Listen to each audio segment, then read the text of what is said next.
Okay, isang mapagpalang araw mga kateknisyan, mga kadeway, mga kamaster. Meron po tayo ditong repair na battery charger.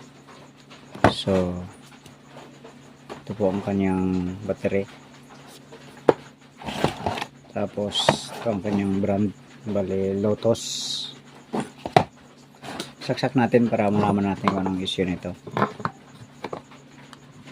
Ayan. Nag-spark na lang naman ang plug pag saksak, pero walang indicator light. Kahit tanggalin natin, wala rin. Walang indicator. Okay, sige. Samahan niyo po ako. Ayusin po natin ito.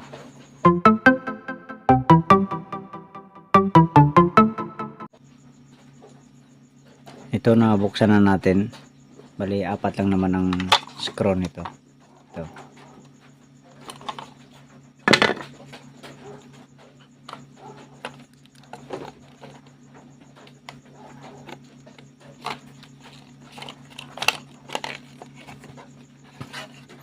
So ito ang kanyang board.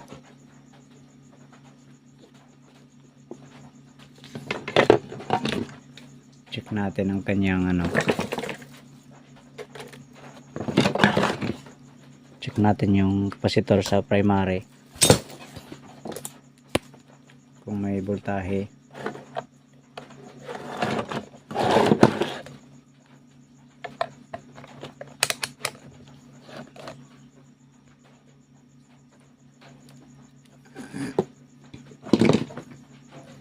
Ito. So may voltahe, ibig sabihin tagos tagos ang kuryente dito. Tapos bali sukatin natin ang nito. Secondary niya.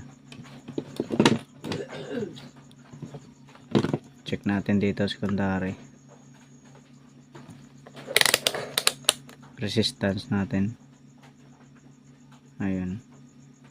Shorted. So grounded itong capacitor. Itong connection ng capacitor grounded. Pero hindi pa natin sure kung capacitor ang sira. Maring diode dito. Ito.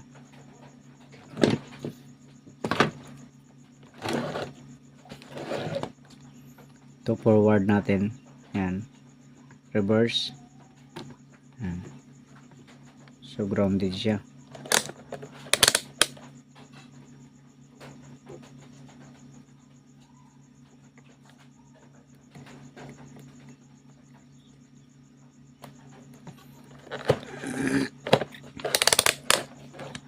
Check natin yung primary resistance. Ito yung forward. Yan, forward. Reverse. Yan o, walang reverse. So sa secondary may reverse. So grounded. Baka itong baka itong diode.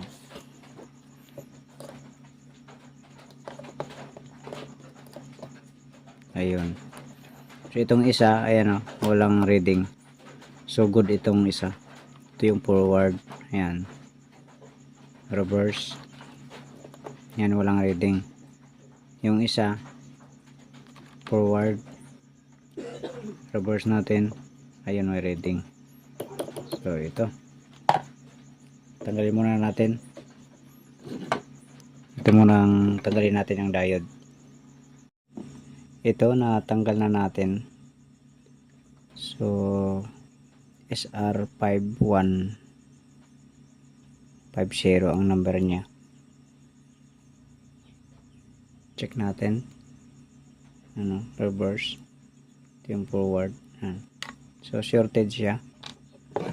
Bale, nakahanap tayo ng nakakabit ko na rin, pero hindi ko pa na-testing ito. Ordinaryo lang to, pero dinalawa ko. So obserbaran ko lang. Ang importante, nahanap natin ang sira. So kung bumigay mo nito, hanapan ko na lang ng kaparehas na number. Subukan natin.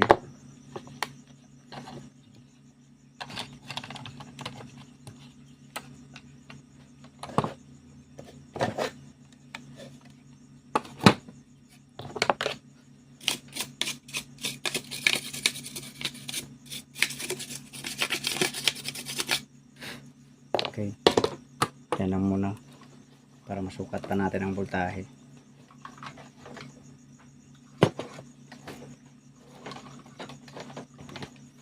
Okay, saksak natin.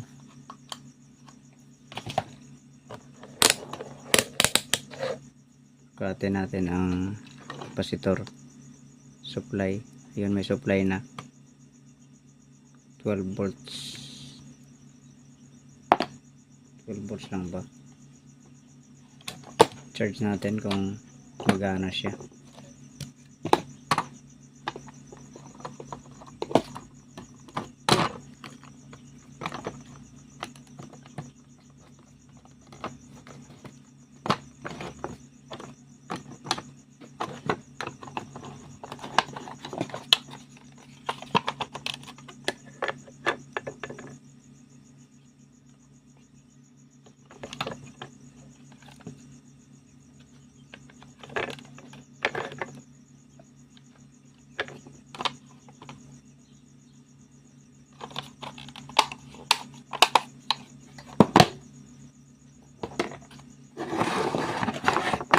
Tingnan natin kung iilaw. Ayun, umilaw siya. Charge natin. Ayun, nag-charge naman, nagpula. Check ulit natin ang supply.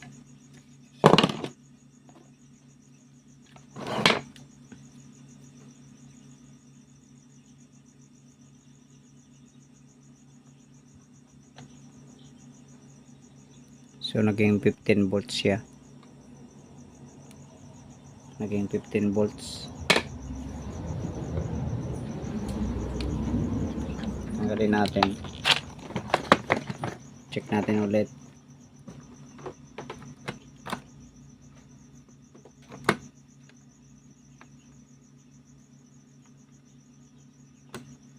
Nawala. Ayun. Sira agad siguro.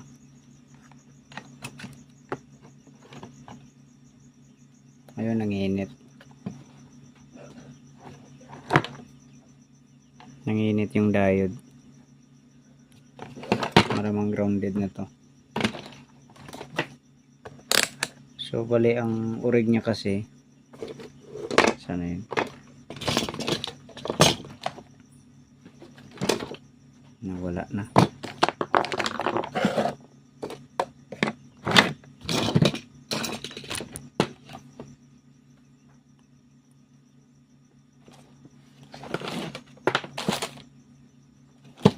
Hulog na. Hanapin ko lang. Ito, nakita pa natin. So ang amperahe kasi nito ay 5 amperes, bali 150 volts. So yung kinabit kasi natin, yung nahanap natin, mababa lang, 3 amperes lang, kaya nanginit kaagad.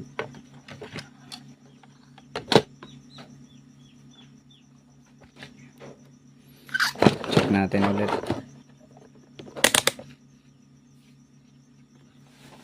Ayan o, shorted na naman ulit. So kailangan talagang humanap ng ano. Pare, orderan ko na lang to. Sana yun.